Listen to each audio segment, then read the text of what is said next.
بالله من الشيطان الرجيم. بسم الله الرحمن الرحيم. ثم الصلاة والسلام على رسول الله سيدنا محمد صلى الله تعالى عليه وعلى آله وصحبه الطيبين الطاهرين، ثم عما بعد، فقد قال الله سبحانه وتعالى: إن الصفا والمروة من شعائر الله، فما حج البيت أو ائتمر فلا جناح عليه أن يطوف بهما، ومن تطوع خيرا فإن الله شاكر عليم. طيب، الحمد لله رب العالمين. ودا سلامين كوني ودا سونين كراكوني آخني قاقي بانا نمباغ ساقي كتخيا gelillenki tenengen kotan ayageni lendi ayageni 21 neve moanga wujune komona kati tanakati ndo shini filande ayageni sumi kaso ntampilenda bani yana lenki agamu 3 moanga ayageni menga 2021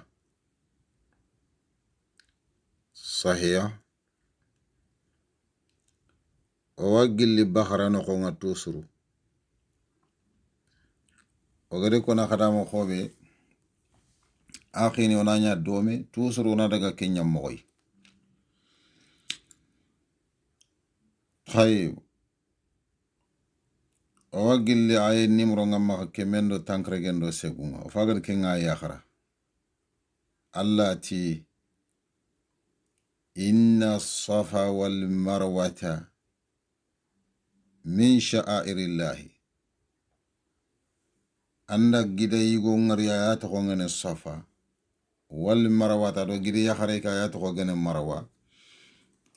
nanda ga yorindi kufilli mena khake min sha'airillahi, ana gelli Allah betiye ewa mbangandinde nyai,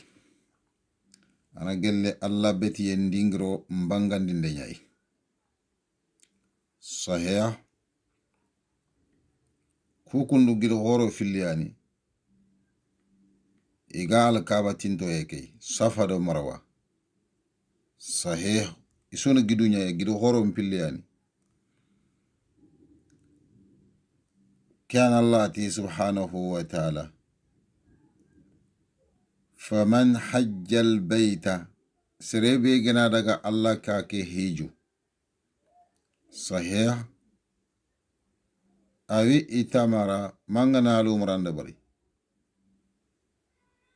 كي كندواري صحيح البخاري نوخو أدو درو المنثور السيوطي كتابي جني للسيوطي إذا ماني كونونغا بخاري انتينا بغا أنا سماخا رضي الله عنه أنه سئل إذا ترين النيانيا عن نبي نيمنا عن الصفا والمروة بكا صفا دو مروة، فقال كنا نرى أنهما من عمل الجاهلية.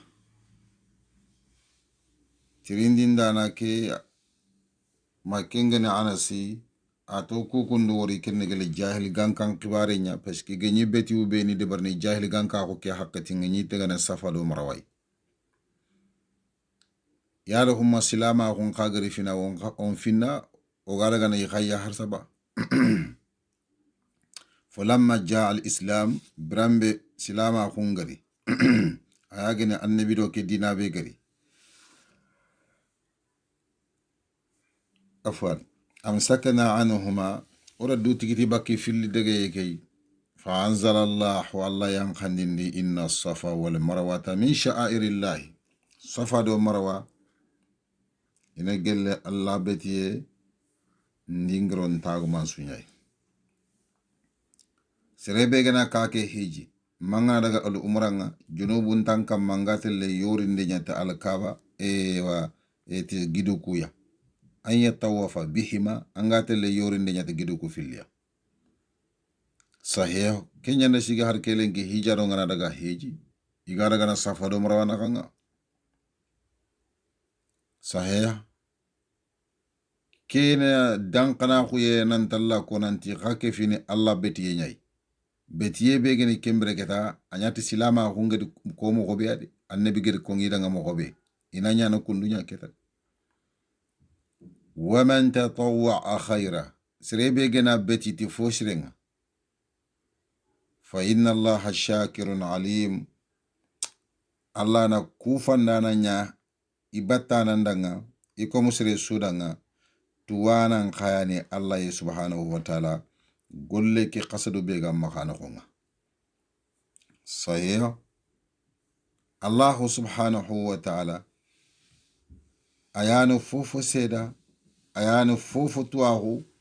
na ya maka subhanahu wa ta'ala sahih kembre keta adakkoyo safa do marwa ibetiye nyafa ki har kelenki manana yori ndeke ibetiye fede i kunyori ndeke manana nandaga safa nangirno nandaga marwa nangirno nandaga safa kendaga nan chage Allah nyamri ye nyani gide betiye fe ma gide binne ke sumbunde nga gide ke lingo ye fe abetiye fe Allah nyamri nyani alkaba no kundunya Allah ka nyani agado nyamri nantoni unta Allah ka ke batade ona Allah bata sahih Allah ti إن الذين يكتمون ما أنزلنا من البينات سروكو بيني غا مخوندين دي نانا كيبه وغدا ينقندي قل دليل قلونا والهدى دو كندي من بعد ما بيناه حق تنبالو غدي كمبانغان دي للناس سروندنا في الكتاب قل التوراة نخو الله ورونو التوراة بس ديغامي كي فغادو يحودو نياي الله يرونو قرآن خاي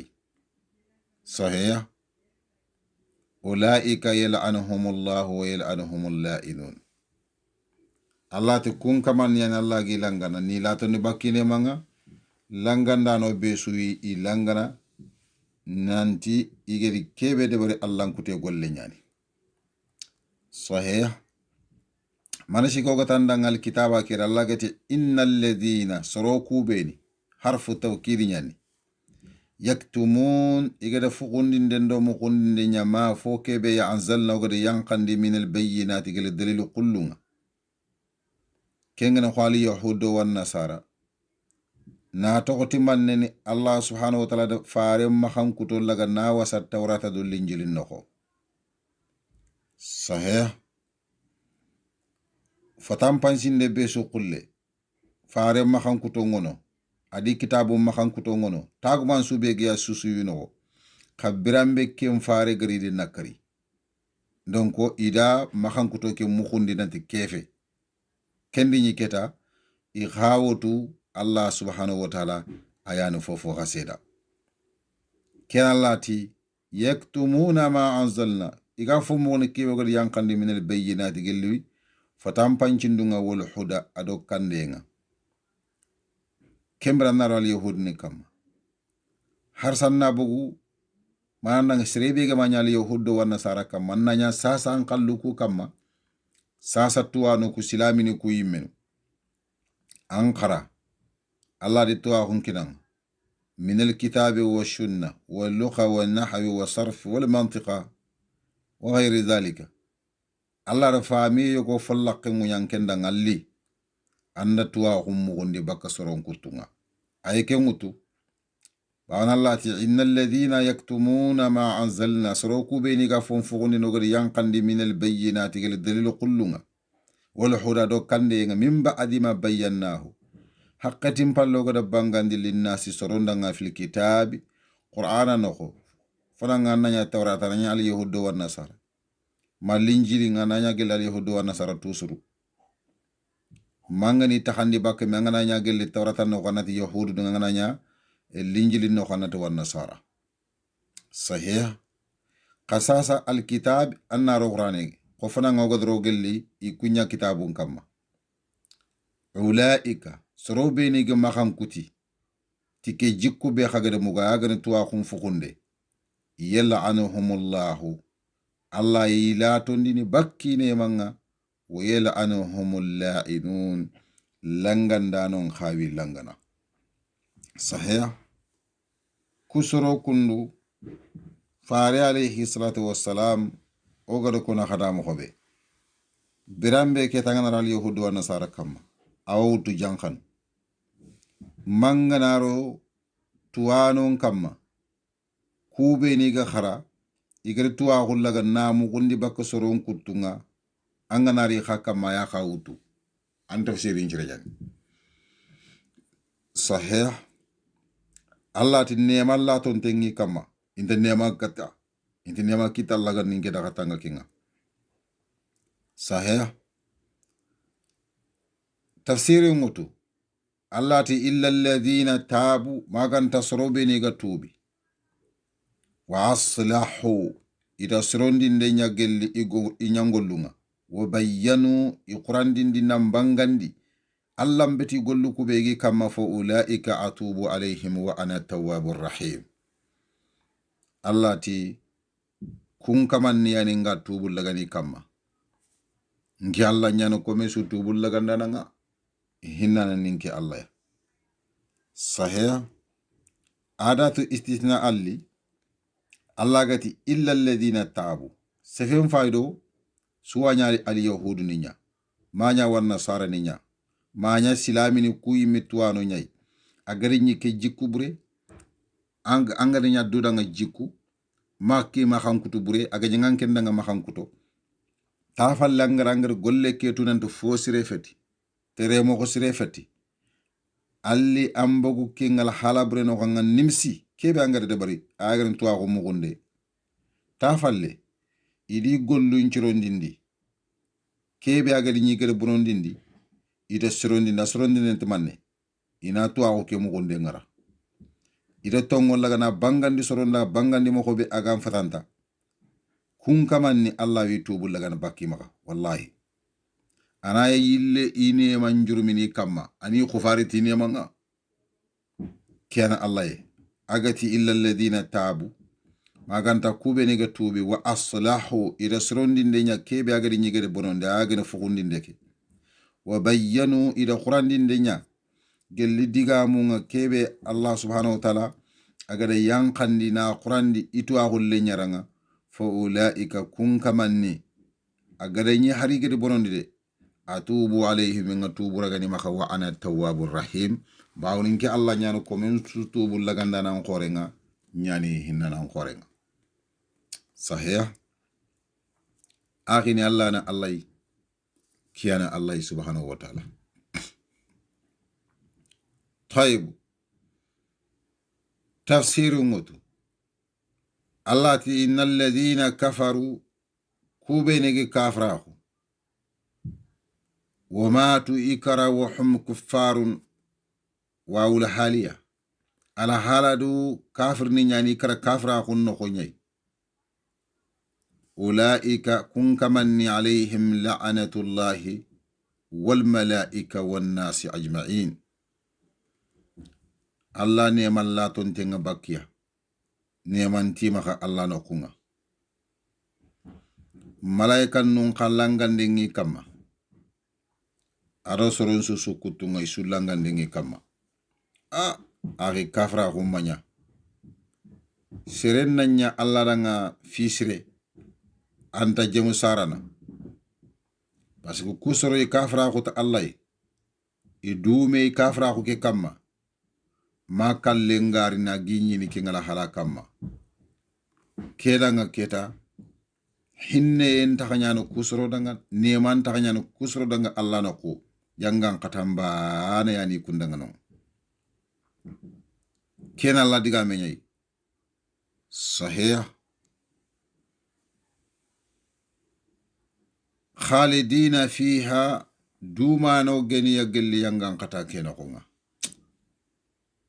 لا يخفف عنهم العذاب ولا هم ينظرون الله تي igenaro yangan kata keno koy wadu meneno yangan kata jahannab yangan kata anta nawono bakki kam anta kutini bakki kam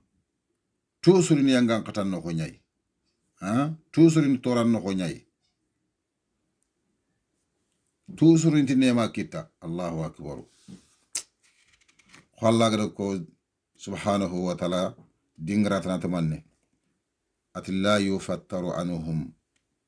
yangan katan to kutini bakki maka wa hum fihi mublisun ikunga yangan kata ke no ko ijikken kutuntenga bakka nema kitande akhini Allah ganin da katanga Allah ganna le gari moko serenya arna kisiro tangenya sahih allati la yukhaffafu anhum al-adhab intana wondinde nyana bakki kamma jahannaba yangan kata wala hum ikumma nyakadi yunzarun iga har takinne inta har dugundin bimana la yumhilun inta har takinne irita direti ditale jahannaba yangan kata nyani Allah ganna le gari moko serenya Allah ganna kisiro tangenya na hajirundo haminin jar طيب تفسير ngoto Allah ti subhanahu wa ta'ala wa ilahukum ilahun wahidun la ilaha illa hu الرحمن الرحيم صحيح Allah ti khadam ramu Allah komo khakamangani kebe khagante tu kamene yani bane geni sahih bane kolotu yani agene Allah la ilaha betitun ka suntuna bete yengi batana nafana illa huwa ayaga fi angana fota na batu nanya Allah yanan tala wala ganka kumplasi mutandanga aganyimi ande kiyento wonda nyimai anyimmi allo fino wonga fibe mana gantandanga ne tora gefe khairi suntandanga ne gel duna mala harakota sahih kiyani la ilaha illa hu arrahman Allah ni subhanahu wa ta'ala ato hongeni gelle arrahman hinna e wanne mandana geni arrahim anema ke jofantenga kat ko mebeya agada khanunanti nema ke nan jofay كيات هوني الله الرحمن الرحيم ودي فسر خرا قال سورة الفاتحة أنا هونا برام بيوغو جنونا صحيح تفسير موتو الله إن في خلق السماوات والأرض أواجل لي كم بتو نيرتجي مخونا دوني نيكيبي وغا كم واختلاف الليل والنهار adowrondo kiyendanke me sohi moko kenda daga kenari sahih ado man nakhadi wal fulki allati tajri fil bahri ado fure kebe agawurnu fangin nkamma magejim peten kamma bima yanfa'u an-nas ti fonda nga gasoro mun nafana ado man nakhadi wama anzala Allah ado kibe Allah gadi yankan ni minas sama'i gelli kamunga min ma'in gelli kante kheji fa ahya bihi al-arda agara brandin de nyati ken kamme ya gelli nyinyenga ba'da mautiha nyinyen kallem palle ni nyinyen kawe palle aganani aga kawe ngakati nga aranta fota na bagandi ni piska yeme fure nyani abre ne manne kamengena yang khayi mega khawo yonki ke agarayi me ke tayi me bre mbay kenya akana kata fo brante bagani ni kengena ko yille ado funti fosu sahih Allah akbar wa batha fiha ma sha Allah nashimano nyande wala fulki allati tajri fil bahri bima yanfa'u an-nas وما أنزل الله من السماء من ماء فأحيا به الأرض بعد موتها وبث فيها أرسانكن دنيا قلني نيكي من كل دابة قل دابة سويا أداغر سانكن دنيا نيكي أخين كما قل تجي فوسويا والتصريف الرياحي ado fanko kudanke daganancage moho aga picci paccana haqqatanatengi karatenga haqqatanatengi kara nogenga wasahabil musakhari ado gelli tabulle khayantenga nyinyendo kamun mena khanga tabulle kulle khayantenga yimeti bayna as-samai wal ardi aga kamundo nyemmena kha pasi tabulle ke ana kamundo nyemmena kha nyai ti Allah rakuto ado Allah nyamare danga subhanahu wa ta'ala Allah tu kubeni sugori ko yere la ayatin kusunu kawafininya ka ikawafiya kunno kodanga ara ko garati li qaumin ana soro nyadanga ya aqiluna kubeni ga haqlene wallahi kubeni haqlengiya soro beni haqlengiya jakhanu qur'ane sefene haqlanto nyada bawnu qur'ane gri Allah yimya subhanahu wa ta'ala on taka haqile ko ngokendingra nayan kandi haqqilanto khore kamma wurginte khore kamma sere nokhinte kamma kengen wanne bi nyimme ka alayhi salatu wassalam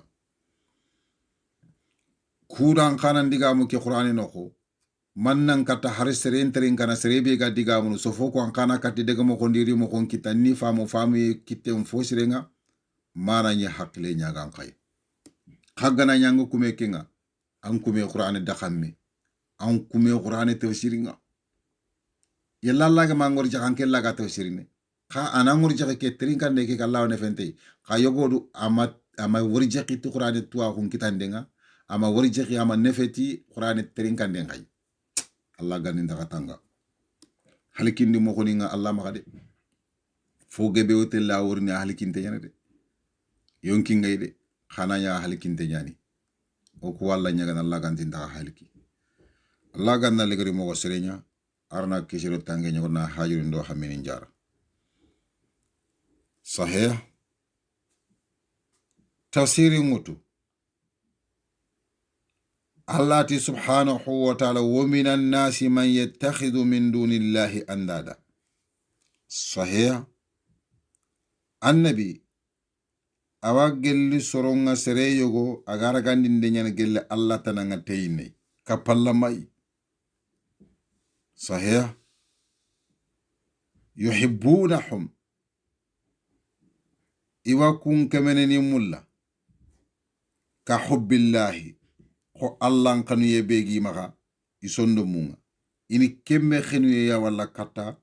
يكون في اللي كفي فوني بيني غدي كفا الله الله كيرونا كما تفسير فنان صحيح ملا وتينا غدي هارتا مكو فنا كاندي كين كيتي كيتا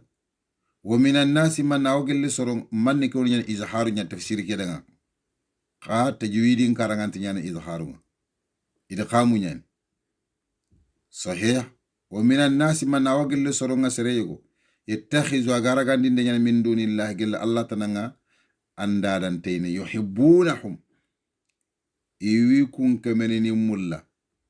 كحب الله خو الله قننا الله ملو مخبي صحيح الله ينو كومو غني فيلسوي كيانا وتنغ تفسير نكو فيلا نغ قلتوكي خا الله ترينكا والذين آمنوا سرو كوبيني إيغا تونغونديندي تونغونديندي إكومخا أشد حبا لله يا خنو ينان قطونتا الله دنغا نان قطو إكون خنو يبيغا كاتي إكمني كويا ma kube ni geto ngonde harsa khenu yebe gi ma katta Allah e khenu yeke yan qotonta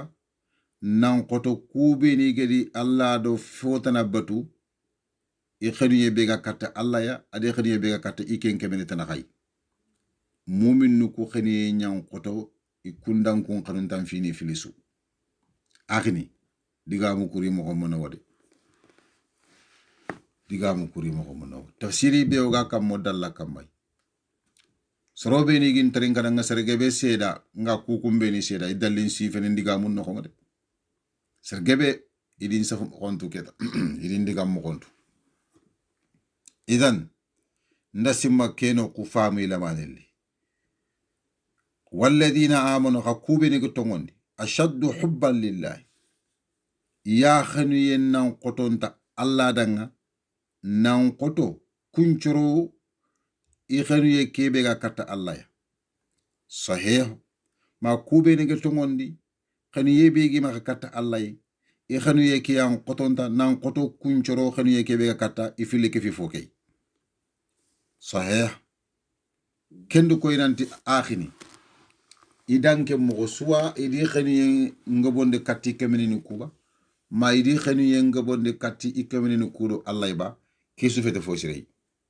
kesu ni maga fo burenya sahih Allah ti tafsiri ngutu keta walaw yara alladhina nabi sorongal linangari zalamu kubene gere du toño ngunde ngollenya igallina ngari ka haqqati igallina haqqati ngari duna dum breke no konga ka haqqati ni kenga yarawna al azaba iga yangan katangalla la harakota la haragina sigi jahannaba khanne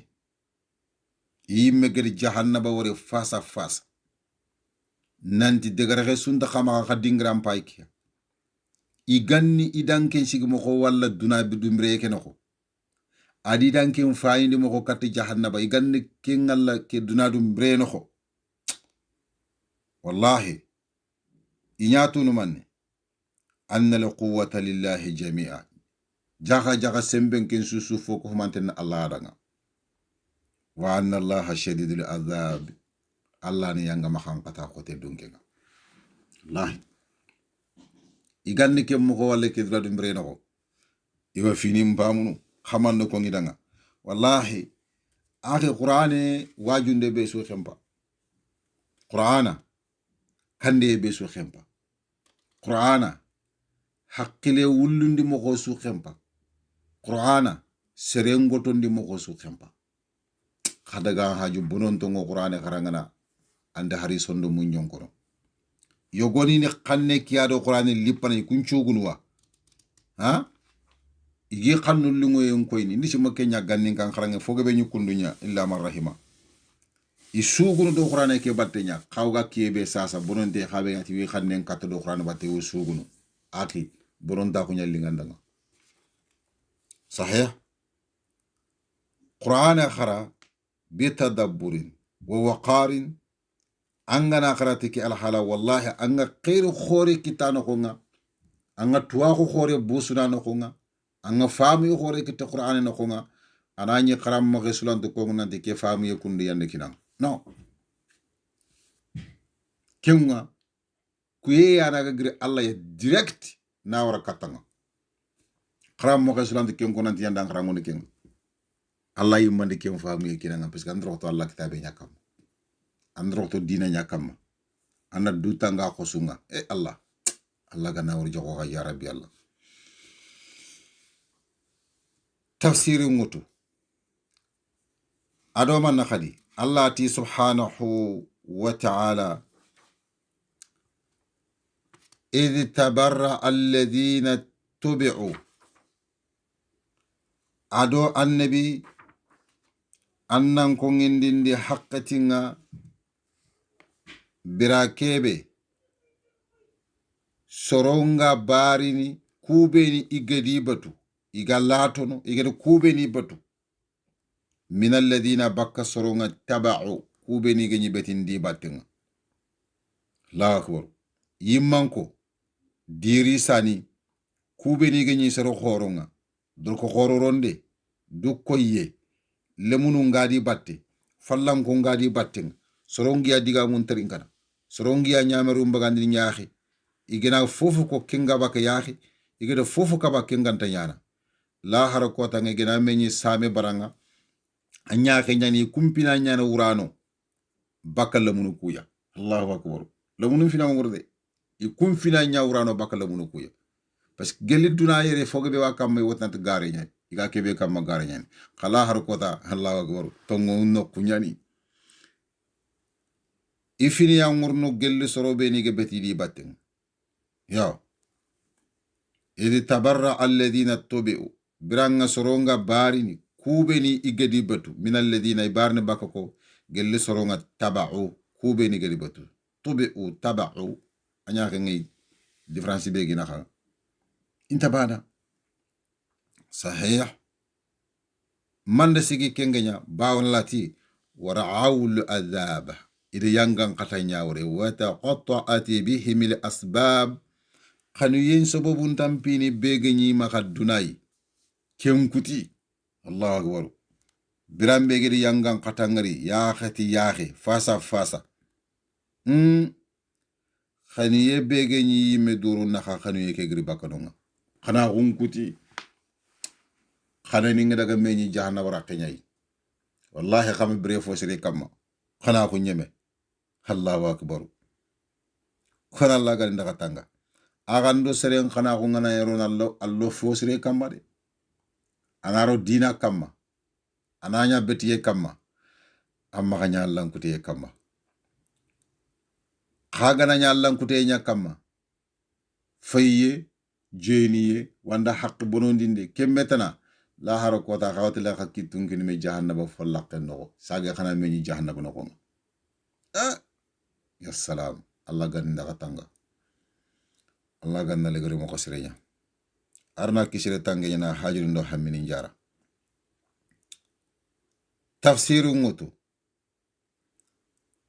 Allah ti wa qala alladhina tabau birambe qirsunga wuru bakal lamunu nga bogo iti lamunu ndangi magatinki lamununti law anna lana karratan wallahi ganyi katananya o khada nga sage ya kata dunaya o ganyi sasa wala ga sage ne kata dunadu mbreke be o ganya no khon la akbar fanatabarra mo khaga bari mo khaga sure mo khaga lato minhum gelu ko qisubru ya kama tabarra'u minna kho igi bari bako yilenki to ina to ku kuta khaya duna ku nya khaya bat khagati fofo nam bugu yake karma o grebe sino na ke mbagandi yake serebe gnati barako una roxo nanti brimanda ma khanyamaru mbagandi yake wala ga ron rondi kite so na roxo do hakon krisu batte o kudi si masigre xe waxa nga gele duna katla hara sasa do me nyalla jomme na khalenga hakum fina nyana soro khaga wurnu bakko ya wallahi gan chagene kat dunay mo khaga lato baka haya ko khaga lato bakko yere mo ko be ha nimisi duro kona laga ndaga tanga anyengi suma ka nimisi duro Allah taringa Allah ti annabi tafsiru mutu kadhalika kiten daga mo khonno kundu yimme ya ko hagere fini ko mo bere kiten no kundu yimme baawna manen yurihimullahu a'malahum Allah di ngarindi iduna do ngolle nyangon to kuya hasaratin asuni misiye duro asu golle khafu asu fo manyante Allah akbar alayhim agima hasaratin alayhim nimisiye do ewa gollu bononto agima kha wama hum awasro yanu kusro keta iro falle jahannaba no ko ngay kumunya bi kharijin bakkano geniya minan nar gelle yimbe kenako inta baka ifaga jahannaba no ko nyallati inta baka iwa halkiyen no ko nga Allah tinta baka Allah gari ndaga tanga sahih tafsiru mutu Allah subhanahu wa ta'ala ya ayyuhan nasu kulu mimma fil ardi halalan tayyiba Allah de soron kreati ya soro khayge mimma gelle kebe ya fil ardi agani nyeke ya halalan tayyiba halale fosennege wala tattabi'u khutuwati shaytani kama shaytan tabatum boto innahu lakum aduwwun mubin shaytan na khada khonne ya khonna gumbangande wallahi khonna gun kulle Allah da shaytan khonna gumbangande ada kono daga nanta ano daga khonne nyai mo khana raga khonne nyai sirebe gara yanga ma dukro shiketa awa kembre keta Allah ke subhanahu wa ta'ala ada bangandi de awa shaytan khana khadu tangay atanguto amanan manne a golli ñammoko sere sum maka beti do setane golli ñammoko mbatti awo gete alla manne ne sikki o ganta betindo setane battinga ati innama ya'murukum bis-su'i wal fahsha'i ayana khaga ñamerni setane kenna kha ñamerni ti fibre mbane ya wal fahsha'i ado gelli golle ngarñange hojjeniye allahu akbar kenanya taksisu nga baka amun noko kempalle bi su'i agata fobresu fahsha'u la ron su'un no parce que ma fahsha'u keketa ar ken kare baka golburu kutun noko parce que iti kun khayam bonon ta gelle golbure su noko angata golbure su asusuro no konya khana ñila khotondina ta wal fahsha'i ko jeniye sere kalle sere nabure hak mbonondinde ado kemetana ini kenya khili al fahsha'i brambe agnya ko kuto isi ko rato fobre mpea fobre nyanya fahsha'u rono gelli su uno ko nyai wa anta qula do man khali setan no nyamar man wa anta qula da hanan diga mo ala allah hallan khibaren kamama ti foya la ta'lamuna to ko ganda khama allahu akbar khana diga mo to foya to ko khama ko ga kiye ke be lenki illa man rahima fo gebe ya fay ka diga mo ana diga ngebe jurumi atwa huntama aha kini serenda nga gelle halki en fo khor anna fonya harame ananya harame feti manna fonya halale ananya halale feti kemre keta ake anyi mega ngal kiye ngollen kam mangade ban anyi mega jahannaba ngollen kam mangare awa shaytani ana sere nyamar ni ke bana sahih tafsiru mutu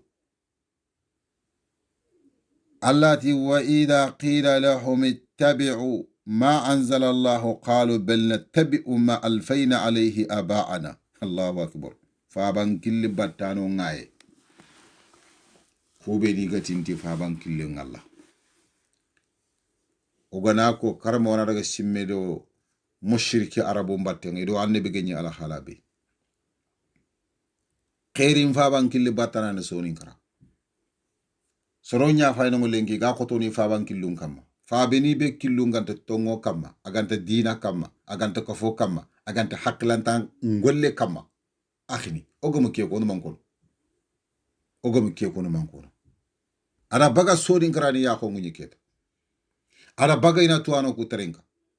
ada baga ina Allah terenga ada baga ina faren terenga ada baga ina tuana bredo fosire bogume ina sukedo fosurumba tengena foburu ku ini lungu ada baga soni krana famu keta nanti ke dina ke tuahu ankora jammu bani danga ankora kabila bani danga soni kraga finin takandi ke mo hangi mu kunanti afana jammu ni nyoga ngani kanni mu kunu modi jammu ni nyai jammu na ngani kanna fa kufetu modi jammu ni akhini ke diga me kundu fo min kare ko ke diga me ga baga sorobe ni yimera kunde angini soni kara yime tuano ko yigeti kube ndak modini yime ni anu ko nanto kunu modini ya modin jammu nya ningay ha du koye du jakinde agebe ghaliban nagebe nyini kiya o da khara ki jammu yime sigre ganti jammu ngdi nankara ma hakuna takani nanti jammu ni ngaya modin jammu nya ni kay anke na jammu ko no kefete modin jammu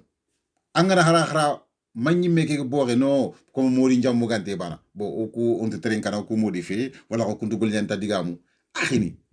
kan dina gumenteren kene ku digamu dam kan sere no sere be ga tawhid mulla aga kenyan do danga de kille khoronto fani khorno ya ko ngunyi keta khoron keno allah de khoronto fani ona faare ci nangutu wutundi mo ko be sere ngani mexe gante wallahi hada baga wana wutu tayib tafsiri ngutu Allah tanganati danga wa idha qila lahum ittabi'u kediga me kundu nafiqini ado kafirni kube ni gedi khandun qote suro nan khonga anne bangana tidan khabbeti do fombatte ngallagadi kebe yankandi qur'ana al yahudu ngadi kebe ko farendanga de yeti kunga batini do ikun kitabu mbatte kendi baga mushriki arabum faga me akongere ado sere sugu tere ko mushriki arabun tere mo ki an kharun ke diga men ko isufa kenya kon itman qalu bal nattabi'u ma alfayna alayhi aba'ana itno kempe nattabi'u ma wol kubeti ndo fonya batten alfayna o gada nyindi ndenyi alayhi ken fo kamma aba'ana godo fabe ni ken fo kamma o godo fabe ni killu kube kamoni akammo yahudu nde kiya ko gelli i farundang ir kiya ko annabi dan alayhi salatu wassalam mushrik arabunda ko annabi dan kendiga mbani afay ki har kelen ki ser burunga kongo ituwano ndang angri khirkate dina ngomo ko mo kosu angri khirkate tawhid ngomo ko mo kosu i khane ke diga mi akon na aha khaga do nyimo ko be khado woro mo ko oku ono finu ku chance on ti chance ananya kha ikundiga mu meyi me fa qur'ani tamaman bil zabt khaga ma khira mo ko be allah de kembonon dia gelo qur'ani noko kha intu qur'ani ya terinkana igna hara terinka imu dungere anti nafana la hawla wala quwwata illa billah ki allah gati summun bukumun umuyin fahum la yu'minun idan kimme yimi mi afay ke kalma kundu sahih fahum la yaqilun agati summun la allah wo maka ke darsu no lengi la allah wo maka ne fonni allah gati summun bukumun umyun fahum la yaqilun arata ko hakkalam bula ko nyakam sahih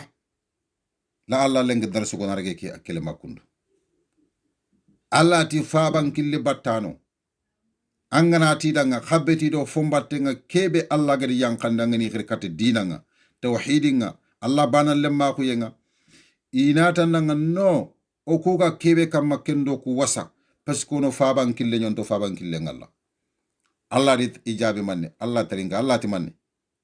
أولو كان آباؤهم لا يعقلون شيئا ولا يهتدون النبي هري فابني جناني جنت حقلنا هري باني نكرة ولا يهتدون فابني كوغنا هرني لا جنت كندني كله كم كيسو كم يتني بتندو فابان كله كيا باتن كيسو كم يتني والدو فابان كله كيا باتن قلنا نيا كندون خاكي أتريمو هم فوسرين فتكين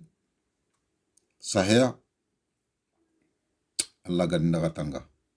agi serem maka koto faban kille batena Allah khalle ngarno serem maka koto do kharam mo gon kille batena farin sunnan tokono serem maka koto do fubate lesili gantam maki Allah dina no kan dina gumen ka kembre tora suganan kita manjuwa de anyimma de ken tora kita ndanduya Allah gadinda katanga Allah ganna legere mako serem tafsiru ngutu الله تي سبحانه وتعالى ومثل الذين كفروا سرم مثالين مغوبة كوبينك كافرا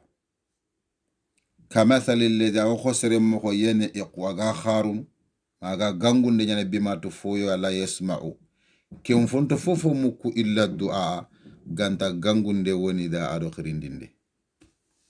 سمون أوا ولا أفايك وغدا آية كي بيكو فنكا يمي أفايك ما شاء الله كلمة نكوبة يمكن أقدي فاي أقدي كو الحمد لله فايك سم بكم عمي فهم لا يعقلون ما شاء الله فهم لا يعقلون أولا تسرم مثال إنك كوبة إنك كافر إلو سرين شو أمبانا على حالة يسري كيبي ين إقواغا خارون بما تفويا تيجي فويا لا يسمعوا كن تيجي فنتو فوفو مكو إلا الدعاء غانتا قريندي ونداء ado gangunde summun paski manne ni kege dikita allati ilungun to nyane bakatongon terin kanden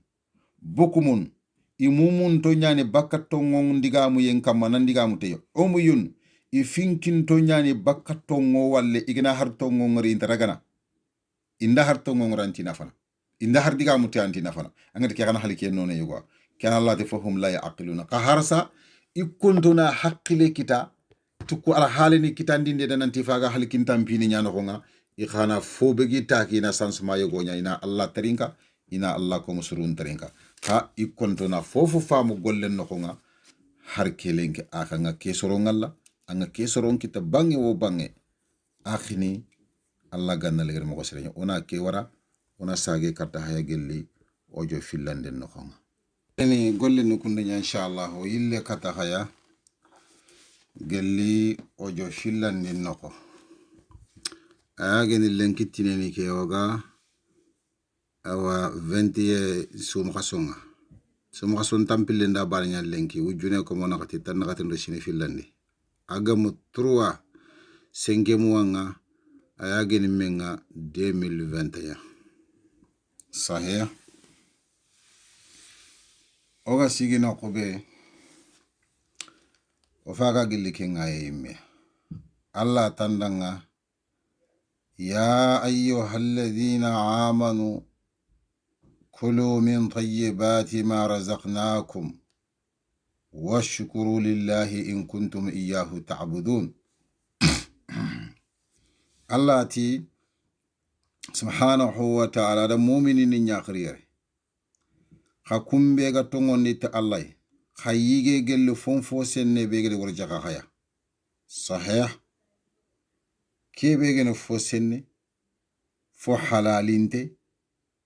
khana kenya wutu foya dudanga khalle khana nyige baka kenyai ada mu'min ni nyamurerde kube ni gem mu'min ni sefente da hakumbatin khoga kebe lenki sergebe do khilli mu'min na mu'min fi sergebe do khilli ahl sunna wal jamaa dunge fi sergebe do khilli kat dawa guma khona nya du'ati ni fi da'ife min ad-du'ati ken cerefeti khallati khanan ku fandi Allah danga agara nemani be nya khama nemani be lante jatene ilante yirigine sahih gella khagar betiyen qalsi Allah danga su kena tandanga in kuntum iyyahu ta'budun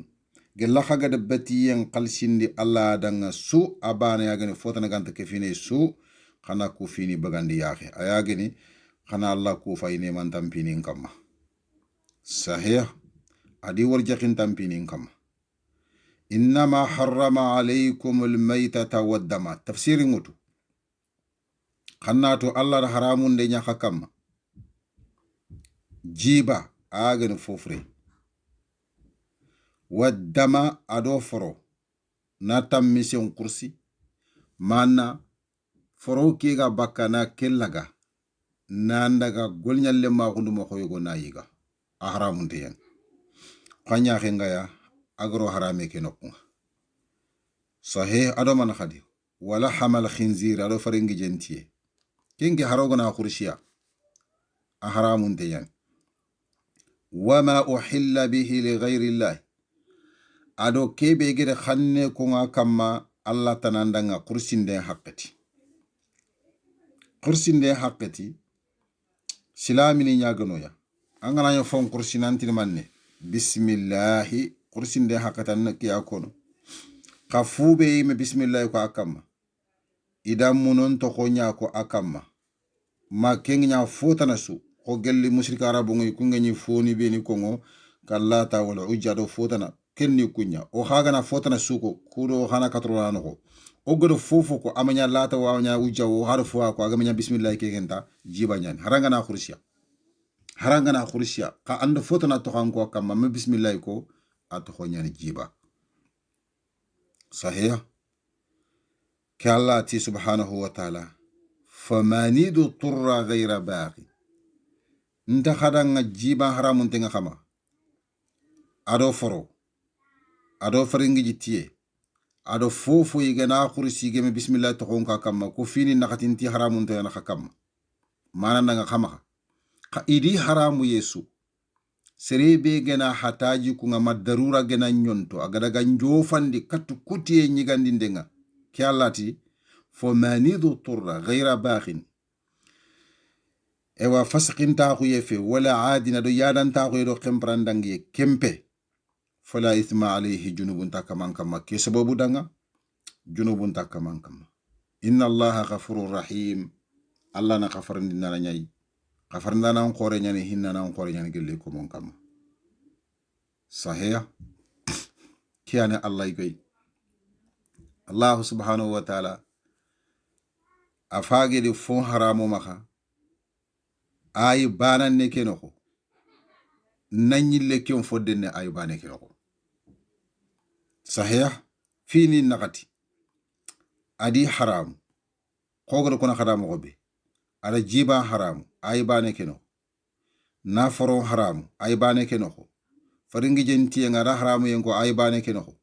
ado fotana soga na khursi qawma bismillah ko akama fi nakatan den fayke ay bane kenoko kinga ay bane ko ata khasrebe darura gena nyonto managa haju gena kinyanga to kutiye nyigandenga ke haju ha manandanga kinna manya jalle do fotana de danta kete nyani non kempere keni anga mayigo su ankalla ya wala hanga mayigo su watte hore nan kita kenga tegelanga na be wala hanta be kenyanya sababu wala ko forsan den karanga kafa nga dan kan nembatte nga mayiga taw wankarni kunu darura ninya ana fam anga na yiga ke sababu danga junubun tankama ba na lana kafarna na nyai hinna na nyai sahih طيب كيان الله كيان قرآن تفسير مدو التي إن الذين يكتمون ما أنزل الله من الكتاب سروكو بيغا فغندين دينيانا جلي كيبيا الله غدا ينقندي جلي كتاب النخو كدغامي أفاقي اللي دو يهود نكو دغامي صحيح oga shiga kama ewa ojo fana keno konga makasete fana keno konga o shiga kama no fonne soro kube ni gatwa hummu hondini iganta bangandi mo hobe kam fatanta o shiga kamai inshallah o hakile ngai kediga me fagi le katukuni makube ni ga annabi nyimme mahankuto laga namu hundu khali yahudu ndo wan nasarani ananya kha mahankuto ngi maka tawrata do linjili nako c'est fen faydo ko habatin ku soro filli sahih allah tiketa innal ladina yaktumuna ma anzala allah soro kube ni ga fon fugundini kebe allah gadi yankande min alkitab gelli tawrata no khonga fanango shiga kamon ta shika kamma ma qur'ani no kho ويشترون به ثمنا قليلا توصل مخان كتو بيغا فالي اوال يهود والنصارى وتو او ساسا سلامي بروما توانا بروكو هاي يوتو سفيكي مانا مبايكي صحيح الله تي ويشترون الى ترمن دنيا به تيدان كنتو اخو مخوندنga ثمنا جونكو يا قليلا بوچين نگن ma washtarun ida tremende nya bihi tidanke nganne bi nyimme ma hankuto mu hunde nga yagena annabiya thamanan jonko ya qalila anayna na gene jate gande gele duna dum mun nafa kenyanya sababu iga madunge na ma hankuto ke bangandi mo khoyogo soronna ma khatu nanta annabi nyimme nya faare soronna ma khatu nanta ka kitabe ke Allah kitabe nya Allah gadi yankandi ma do manne duna dun nafa yogo ma khalis kitanto ma darja wala amru bil aks ananya ka kundumpe kungari finlit mo be kundumpe Allah ganna haqqir señ wala ay watwana buru ko xanu kundu ñay e madunge na tuwa ko ke fasari de mu xundi e madunge na bangandi sobo won tampini yogoni da aha ata kentro ko ke duna dun nafa toujours duna dun nafa ke kenya khalisi ni mu darja palashi na ma dugutinga ewa ndar janna ma dugutinga kempalle ke nafa be gari ni katinga ngana bangande mo yogo nafa ke kutinia ala kulli hali ak nyamo ko kenya to ne thamanan qalila jonko abucin nageni anay nane geni allah timanne ulaika kum mahan kuti yemmu sorobe ni ga mahan kuti tike mahan kutu be hagara mu ma yaakuluna fi butunihim illa an-nar iminya yigandinde nyani no khoni kuya tikin nafa be igara gana illa nar ganta yimbe nyaga fi allahu akbar ikunda nga igenyete khalisi ni nyai jaga igenyete yimbe nyai mi danga igenyete i place ni ngardande nyai la ilaha illallah jaga jaga faga genyete i jahannaban kanin taxe nyai ikunda nga igenyete ma xankuto kiya tangande nga maxduguti nga jahanu idu duro jahannabuna ko nyai ya salam Allah ganinda khatanga Allah ganna legar mo sere Allah ganna kisire tange na hajirin do hamini jar tafsiru mutu Allah taman wala yukallimuhumullahu yawmal qiyamah kusoro gana karki ala halalanti digama lemma khullah har kota wala yuzakkihim allanti sanondini bakki yallan kute finuku wala hum awyani danga adabun yangan katanga ali mamanti gani brambe Allah ge mi sonondi keta manne nyai danga yanga ma kan kata mamanti Allah gani nda katanga Allah ga masare sukki si bakki junubu nyongunto agama yampam maka gel fini bene angedi de bari wallahi gel junubu nu mexe ngam yampam maka aka lagar ni nyanna nya halikinte bana lagar ni yangan katan noko nya Allah gani nda katanga kun ya rabbi Allah ganno tanga yangan katanga tafsiru ngutu Allah subhanahu wa ta'ala ذلك بأن الله نزل الكتاب بالحق أو خوغد الله ترنت من دسيجي الله نتو دانجي عيباني طيب أولئك الذين اشتروا الضلالة كن كمان نيان سانكون تاخو ينشو غاندي بالهدى تكاندي ينغول لنغ إذا سانكون تاخو ينغول لنغ رغا igan kawna kande ngolle ne bare mo khobe de made bare kundu ngi daga sankunta ko en khalle nyara kundu wala azaba yangan kata ngollenga ida khaya gollende bare bil maghfirati yampe ngollenga mana igan kawna yampe ngollende bare mo khobe de ikum ma khale bare kundu nga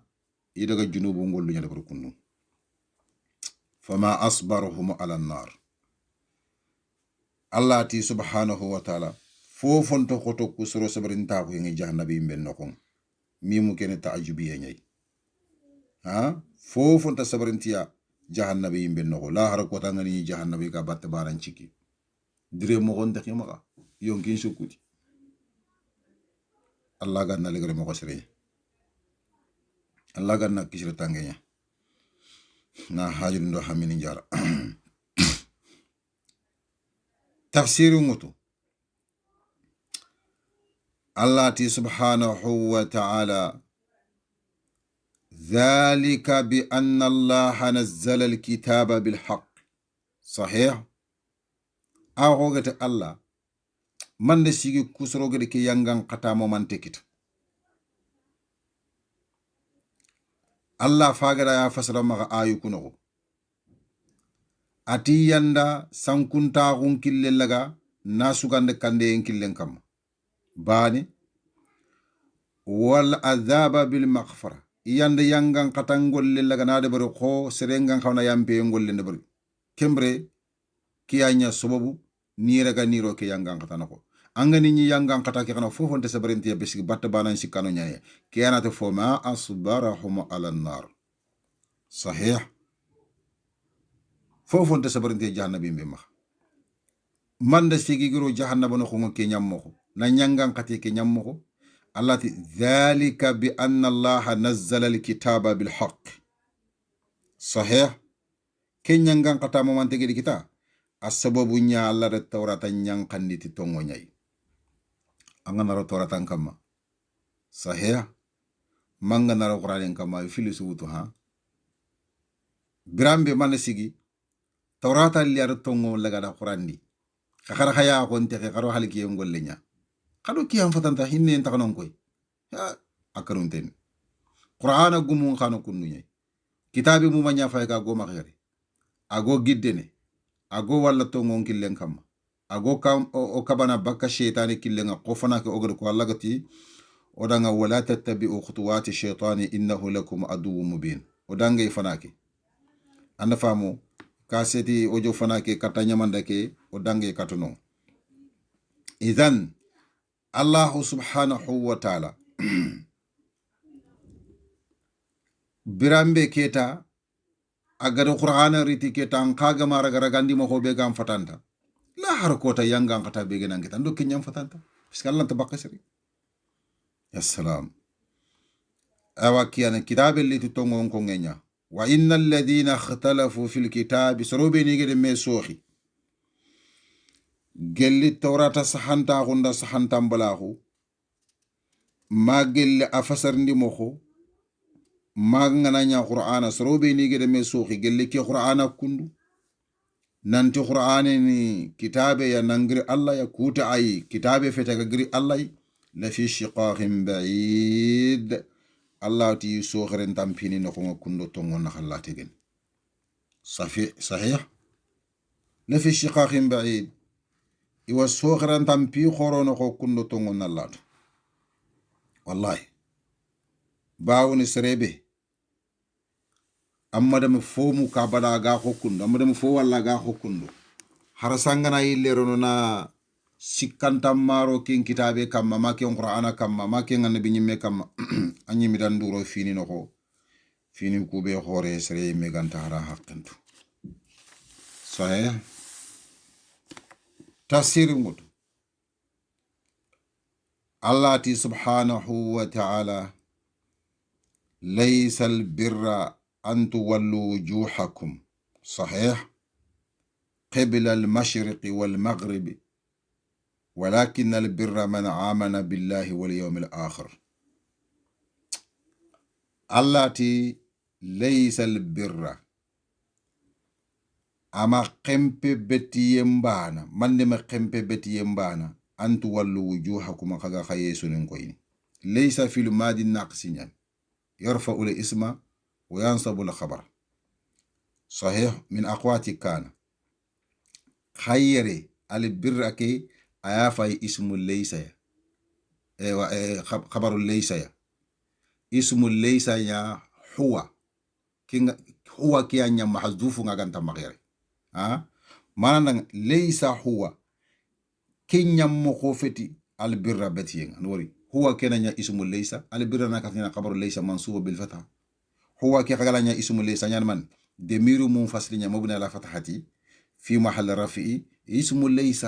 كمرا البر انا قال لي خبر ليس منصوبه من دفوم خوفتي بتيا ان تولوا وجوهكم ما من دفوم خوني كمبانا بتيا ما خمبي كمبانا كنغني خاغا خايسو نين كويني كاتي كيمبا كاندو كينخنا ماناندanga betiye me khempe sallendo sume mbana allahu akbar betiye ngama khempe kembana i khani betiye no ko nyadi khalla fagarni betiye ma khanku to nyoko ko dang ati walakinnal birra khaganta betiye man ken sere kebe amana billahi nuri allah la tawhidin finako sere be tawhidin kitanga to ngoni ta allah wal yawmil akhir saganto ngoni to kota legare kenan tarini wal malaika adonanti malaikan nuku allah subhanahu wa ta'ala akomo nyani kefini allah ko mon kutu allah la nyakaru fe wal kitabi adogelli qur'ananga wan nabiyina adogelli annabi nyum kutunga wa atal malan shagina naburin kini ala hubbihi ilungun kamma na naburin bagandi imme yonkilungun kamma naro minne allah ti zawil qurba wal yatama marentin ko dun kono dogela la ti mun kama wal masakina do miskinu ngo ibn sabil ado fomurano ati killelemu wasailina do nyagano kube ni foganti ma ara nabure mbagandi kusu genara kama nge kitelo ni jiba lagana kebe wori jehana bagandi wa fi riqab ado komon kannunga hore ne mokobe ga baka koma ko mokobe awi nabure mbagandi na komon kannu hora komu komon to koma sasa komon to koma ko gati na komé khanne hora akino mo gri ke koma ko mankange surta o sunin karay wallahi o do khannen kiri de o ga kebe to do ko ke koma ko be koma ko fati ke sariya khalle gen corona ke famade qoron drogoto barakallahu fikum sonin kara khana ke fam kebe go maka ken toño ngunde nyai na serello loxo ye ñokken noxo sa daga masoro nga me karnda baten garam bini wallahi tongo fe na ko nanta allah tongo fe de o katike bana kono yo anta sere khasu turini tuwana kulle nya gra tuwa gunchire na agatin tongo nya ko dama ko ngodiga mun ko misali nu karo nkere murtani nya alle mengri mali magri senegali magri gambia ri golli nya murtani golli nyin kiyama ngo sanya kome aga gilla kumba nga horo kullu kulle nya awa golli nya nin kema ndutu kana kaso fanan kara fillo siko le garda tugusta yande fanan ni tuga nta yin tuga na pesga nin kema ko ma ko nya ore ke misale ngo ari ta fa lagar tunanti ni ma ko ma ko foso be nya ayam pi tuga do ke kota yogo ada uron qora daga awru adaga agri na ko be gelanken be gatini ke ko ma ko be ga sonin kara sa hande nyan est ce que gelle kere me gana nyan lemme est ce que angi lanni katinga nanti parce que ngir ko ma won sebetinda kama na li xanne hor no ko ba abadan ante yillandi parce que ndi gare nya jogay kelan tal lemme nyan ko me ndi gare ndi tuhuma hor xulle nyan kelan sere nyan ko me afi fogebe kiya gare na kam sonin kara na ko Allah ganna hakkil sere nyan Allah ganna legari mo sere nyan arna kisere tangenya tafsiri mutu Allah ti subhanahu wa ta'ala wa aqama as-salata akaman chagena sallin cigindi dina ke faykiya wa ata az-zakata da jakkan kini akenne naburebe a haqqe ngena kinya jakkanya wal mufun ado ikamanni inya gelli timmandi ndano khaya bi ahadihim tilaydu wutun tonga ida ahadu gelli gena laydu wuti dinan na timme anna nyagele dina gume anna nyagele tongunte anna nyagele tolongonte Allah terenga wasabirin ado gelli sabarano fil ba'sa'i dinan no manni ado kube ni ga sabarni nammunyi fil ba'sa'i gajangun no nga wa dharra'i ado dunadu man torantam finin no wa hinal ba'si ado gajange kenya haqqati nyimme anga nyana munyana anga to wurna anga jalla manga ho jahadu haqqatin kiya to honi dina kiya to honi liman ganka ko Allah gade ko mo be afagar ni digame kiraga ga fankarandanga fankandi mo ko kebe akhan nga qile to atmanne subhanahu wa ta'ala ata ulaika sarubini gum makhankuti andanke makhankutu mugunte be angara mugo sasa ulaika alladina anke makhankutu mugunte be ngedi konandanga ke ayeno ko andanke fo mugunte yimmani kusoro be gede ke golle de bari sadaqu kuwanda tongonko nanyilla golle ndebarni itongondi en noko wa ulaika kuma kankuto dunko nyene humul muttaqun Allah yimedi makankuto nanti yana Allah kannano kuy Allahu akbar kuwara Allah kannano kuy Allah ganna war jakinda kasu Allah ganna lankanne war jakinda kasu Allah ganna legere moko serenya arna kisiro tangenya na hajirun do hamini njar tafsiru mutu Allah ti ya ayyuhal ladina amanu hakum be tongondi kutiba alaykumul qisas ida wajibinde nyanga hakamma tambu tugande fil qatla gelli karindi ndenga sahih Allah faga da hakum mu'minu banu yakri mu'mina ko foti mante nga xama su xagol nyam mo ko nyafa ga Allah ga katongone sere gena sere kari kite ngan kawnan soko mo ko Allah faga kon al hurru bil hurri hore ndas hore kari ona men ngore yakar wala abidu bil abidi komenda kome kari ona me kome yakarni sahih karambel ni nyogoni utelenante qur'ani do koma gunto honko kenyan sababu ke koma gon sebetin tenyan qur'ani de to honko kenda ada sebetin din tabana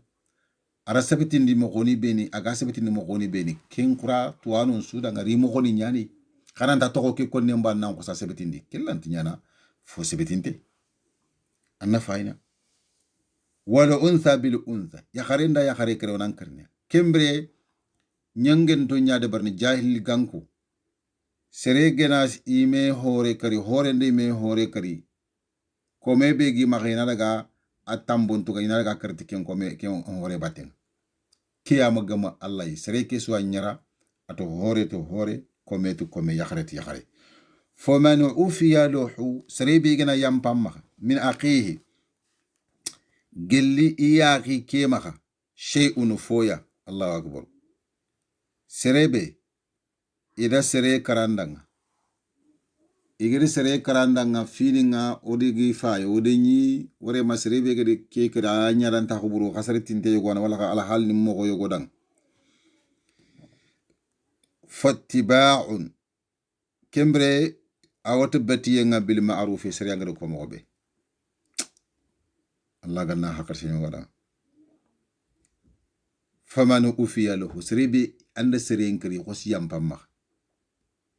min akhihi gelli yaqi ke kallenga iyam pamma haw kila sagin iyaqi ke kallenga ala nyana faman ufiya lahu serebe gina yam pamma min akhihi gelanga ke karindi ndana kay kebe gel sere ngri haw kila yelen kat ken kay shay'un foya awre no manne anda sere nyakri silama kun sere ngon kawonan kakri kawda fayo dinyi o yam panke magat kallenga kanna diyam bagandi furana kata ay ke manam famu sefen fado ke abat kembre man nyana fattiba'un bil ma'ruf awona beti dambatenga seriyangati betundu mo gobe ko Allah ga diyankinni bil ma'ruf wona ta wona sirin safa wona silamin safa silamin nasidi laidun nawuti kaytini geni ga sefeni ga tapeni nakati ke ya togoni bil ma'ruf haqqati bi agatu gene ana kungi ananya suwa seda sahih kembra allati wa ada'un ilayhi awatelle an khana nya kinindi ndana ya ilayhi kati sereke be angare kari katta sereke ya kebe yamba maga sasa de angana diyan kinna nanya diyake kinindana katte bi ihsanin ti fisron ta hun kamma dunte nga hun kamma laydun nam mahagri silami na sede haqqe be go kongi nan tayan qawtu gene anna ko men danari yella gari nya khagada haqqati ko nan tan qawtu gene ke haqqatiya ke haqqati genari amma kadanga ma kana silami ni qri kana diyantu ko silama ko kende kiya ko silama ko mutorande de abadan o yimmeno amanyantoni oga fobre lonu dina noko angar fobre suwar dina ke noko ma fofo wori tonyo ngundam fo nyagene fofo wori geti soro kunti nyakay tonyo ngunde ngani yonkini nyogoni kamanna to Allah halef kinci kana mangara lagade soro nyandro dina noko anke ngante to ina nyako dina khana nyi dina fi Allah ganna le gramo sey sahih dhalika tafsir mutu dhalika takhfifun min rabbikum wa rahma ishara nyan lil ba'id yo anda kenyampe wori nasabeti ni sariyan noho nanti jankana hotel serengana har seren kari hado ewa sereki gana ta ko gana fini mpai awtili me inan kari awtili janka ina nyampa ma yo kenyampe gana sabeti dina kenaho kene na wondinde yakite min rabbikum nangara hakaman no nga Allah gade ko na kadanga nasabeti ni dina noho wa rahma do hinne khore hadi parce que nyi khawnan karam kara kenyan kenda wulili wonta ko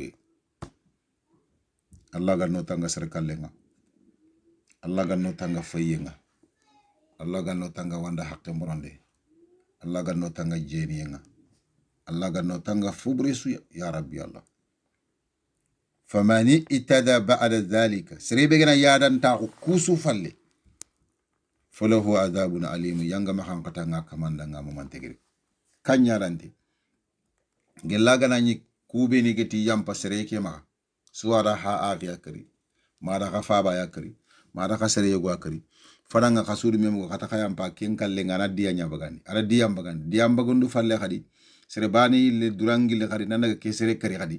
kembra nya yadante awan kembagi yara latmanne falahu adhabun alim yanga makan kata mo mantengan kenda parce que faranga haga sefe khaswa ngamunan ta kayam pa silami ni nya na khaya khala idun kidi dia be hagado ko ara dia yang tuga hakkati be hagado ko hakkati nga ama grama pourquoi an kaga yaran ta ko nga tele ke sere ko sufal Allah ganna le gari mo ko serenya arna kisira tangena hajul ndo xamini ñar walakum fil qisas tafsir mutu Allah ti silamini awa khadanga te tambonin tugandinde ngati mekrinde hayatun bireye tokke wa hadanga te kemmo hoya ya ulil albabi ya haqqil sire don kono la'allakum tattaqun finto kundu ma khay kan Allah kewren man agana sabati dinan noho o godo angada khara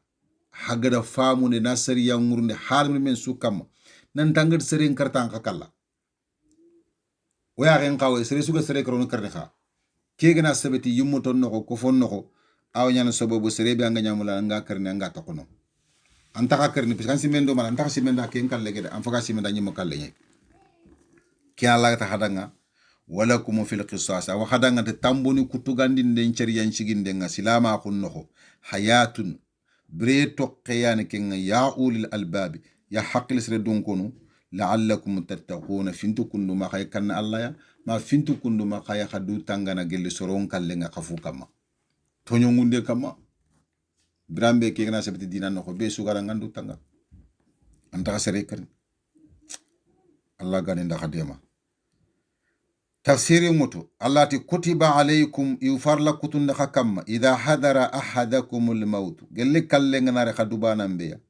in taraka khayran al-wasiya akamangana to hindindi nabre khayra kere bimana al-mal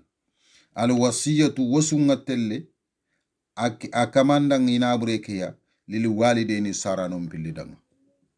kiya ye buru khanti nyani te khenga e begar yaga de saranom pille haqqin cigindi sahih ka afaga o maka kharangeni ananye kiten ta hakam masilama gon sariyan nokondi sahih Allah ti farla kutunda hakam magelle kalle ngara khadubana mbeya akamande naburen to awtela na ngosu sarano ku filidanga ado marin tinkondanga bil ma'ruf sariyan ngir ko ma'ruf kengani annam ma dangi wosu ngana bureke aga ko tan nam ma danga takandi ya sikande ke kakande sikande ke kiya to khone al ma'ruf Allah taringata haqqan alal muttaqin kena wajibi ya Allah kanana besu kam sahih manandanga makhajidi nabure en sara sikande kama misalen karandi sere genanya nabure wamma ko 3 millions nyanamba anyime jikran kuti watte da ngananti kebe ga ngantan tok wala ga kite yogo dallaga angotu karinden kite en seriyan kite en warnan kari anna wosu awotela nan wosu tu 1000 eroke ko 3000 euro nyaga ma misalen karal nyen awotele 1000 euro kan naken soro wosu me khangana dangi to godo bana no gurjana sahih fogana jogi ken kam masu ken wosun telle se fe manam payera kena tandanga haqqan alal muttaqin kena wajibi Allah kanana besu kama aganana bureldeni idene mokhonga mokhobe sariya ngarko kenna haqqi nyagelli Allah kanana kama faman baddalahu saribe gena kallana ngosum para akara falle ba'da ma sami'ahu haqqatin palle angir kallana ngosum mugu wosu ki xama xemprandangi wosu wane normali nyani wosu nyana wa sariyan noxo xa karafa lankenti agar kendigami ko kenna ga breña xasasa ga kara sefen taxama o kuwani re o nyana moxo be gal lingodang sefen fayda nya batte Allah ti fa innama ithmuhu akamandankin fara khunde junubunga alal ladina usrunya kama yubaddilunahu iga kallana ngosul laga na farahu sahih kallana ngosu igara gana na bogi wosun kama na nyamo kotan kenjuno munni kunya kama pourquoi khaga kallana ngosul laga na khaga farahu serenyi medi wosun ko wosu kebe ko ko na khada mo ko be kha kesu kama kha kunyi lerina khadi yadan ta ko nya khada wosun bogi mo ko sa kena khambrandange sahih tafsiru mutu Allah ti inna Allah fadi tunka be ranganto to sami'un mukana nyen alim tunga tuwana ngoriyan ayo fofo sedanga sifatu min sifatillahi sahih ke kite ne kiya kenga danga fagaron kite tan ati faman khafa min musin janafa serebe gana kanu gelli i wasunta ñemmen kaynanti a mileya aw ithma mari junubu ngolle ñade bari wasu ke noxo ke mile do ke junubu golle no manni andi ñi wasu ngagade wasullo nabure kamma mo go kebe sariya makkenko a mile buru xogre 3000 euro kebe ko sariya ma dangi nanga 1000 euro ke Allah taala nga wasunu ken fare ngadi selli kenga alayhi salatu wassalam kha a kindangi 3000 gati 1500 euro khana kin kati ken sunu wasunya 1500 euro natoko khayma kan tallo mum maka keke 1000 ayme agara daga kundu ken danga junubu ngolle nyai a ken kallana ken danga junubu ngolle nyai kiyana lati a 1000 ada junubu ngolle ne bara nyimme kanu nanti vraiment ke wasuama telongo fa aslaha an qosi srondi ndenya bainahum soro kumena ha kallana kegedi soro a wasu soro kuda ngati kebe an ko srondi ndenya imena ha ngana seriyan ko yiya nanti agadi kebe de baride se wore adu ko nanda ngame ha kundu fe seriyan karanga do seriyan ne me futu anda telongonde nya seriyan ngadi kebe ko anda kenki ten kutu fala isma alayhi anken danke telongonde junubun tanken kam anken do fanan kalle ke haname contraire nyai fanan ken kalle seriyan mo su telongon ta ko yen kamma akella do gurija junubu ne kenya kamma anken kha wasana kay miyama telongo yi wasu nokonga anken lando wasu ke telongondi anke junubun tanken kamma baraje nyenya anken dango contraire sahih Allah ti inna allaha ghafurun allana ghafarna nanya rahim hinna nan qore nyani ko mon kamma koy ya rabbi Allah ganna hinno khaya Allah ganna ligre mo serenya arna kisire tangenya na hajirun do hammini njara Allah gan to korndo yimen tayibu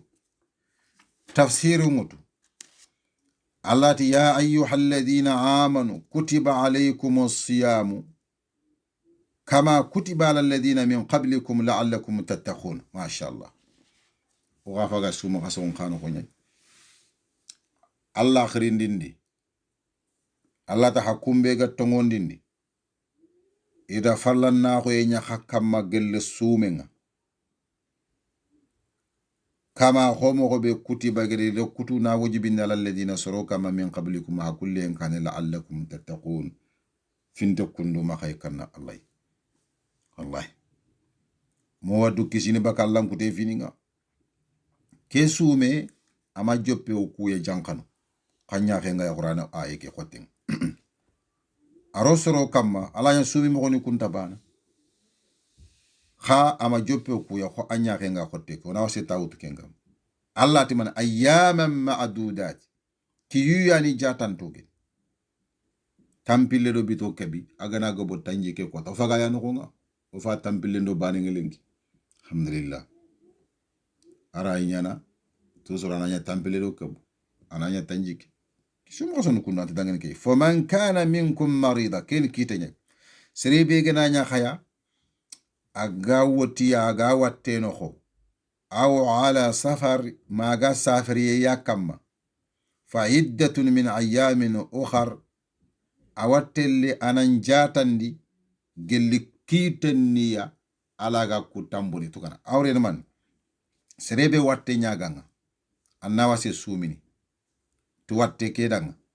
ma serebe anga safare ke kote danga annawa se sumini safare ke kote danga kha tambuni be ni genal laga bito njatu ko annam mahamungu di anni jate annada gituga sumu kasungana dangi kiyana tandanga fa iddatun min ayamin ukhar anni jate annada gituga gel kitaniya sahih wa ala alladhina yutiqunahu allati awasoron kamma kubeni yimmela garini na sume kede barde fidyatun kamma wasado telli idanga kamma wasado ke afaga ya fasaranta man foni ta'amu miskini kengeni miskinin tamunde kiyaye khabru khantiyan kembere silama kun fanangunga kille ngunyinte ngamma kandalinganda natirginke nta sumini ntamundinia aga dalinganda natnonke suminia anda fam Allah ri subhanahu wa ta'ala ada kemburu kha na sumelliti naro soron kamma ko angari na wuri gelli katkane fonne sahih faman tatawwa khayra sribi gena ewa betiti khairi nyongunde ma sribi gena baraju mullende barite khairi nga ke khairni manne iti tamunde ne nigifeya angana nigifen kenche kota sanan kitengo ba mankitum pille go bangana ka fay tatawwa ambaikia mo kuyere iti ke haqqi ani khalsi geni fogeni ke nga haqqi be gede ko tusura ngana bagana na fo ke fay tatawwa amana fayge fa huwa khairul lahu allah ke nyam pasaka mandang kene gelli tamunde ke bagado ko akite nekke khallati wa anta sumu khagana sume ke sugandi tamunde nkamma khairul lakum ke nyam pasaka danga ke ayo tahab abru handiyan odo kona khada fanaki in kuntum ta'lamun illa agana nya khaga fini ndaga mo kontu wade khaga na fini ku daga mo kontu ta khaga ni krosta angotu nan sumi ayam fosuntan nan tamundi sahih tafsiru ngotu allati shahru ramadan alladhi sumi qasun qasuke be unzila fihi alquran igido qur'an yankande njoppa suma qasuke be no kinyani qasonga soronga qawa sumini o faga ya no ya rabbi allah ganno demay huda kandi kitabe ni ke kitabe linnasi soron sudanga wa bayyinatin ado tongodo gare fatan fancinde foni ke qur'aniya min al huda gelle kande ndiga munga wal furqani ado tongodo gare fatan fancinde fuwana khadi sahih qur'ana ya faiki qur'an ado tongondo gare su fatan panci kitabe qulli labande kitabe wurginte serebe gana nyanga ma famu kunga kinkin na kenya ka qur'ani ke me khente ide allah ganno famu ndey allah ganna le gari mo serenya allah ganna kisira tangenya na hajuni ndo hamini njar tayib tafsiri ngotu allah te manne faman shahida minkum shahra falyasum serebe gana sede hay qaso kanna sumi kiyanda buru khandenya ogodi sogo nyange kebe ko anna falle sogo nyange kene manne an ngancho ko ngandali nganda na tamundi mangancho ko ngandali nganda na sumi sa sallati fo man shahida minkum sirebe gena sede hay qasoke awre sirebe wuyu ngana rege ma qasoke ganyini brenga fol yasumuhu bi sighat al-amr anna sumiya tamunde kiten taxnon ke tamunde kiten taxnon ka ita burxe baka yonkin sahanga kubeni yamaha ka akiten to hintenga gelli wotunten kamma kebe laganta sumini ado sere khoren kamma sahih akitenga har kelenki kenken to hintenga kun kamma sahih allati wa man kana marida saribe gananya wotunten nya ganan aw ala safari manga safari nya kamma fa iddatu min ayamin ukhra annajata ndigeli kiten ne nar tambuni kutaka fana ngo fagari kiwa kuna wasa shika kama yuridu Allahu bikum al-yusra Allah da nawenya le murtahya wala yuridu bikum al-usra Allah mo kota murtahya wal tukmilu al-iddata khana jaten timmandi gella gana nya khana tambuni kutugandini tambuni ku khani jaten timmandi wal tukabbiru Allah khana Allah khuruni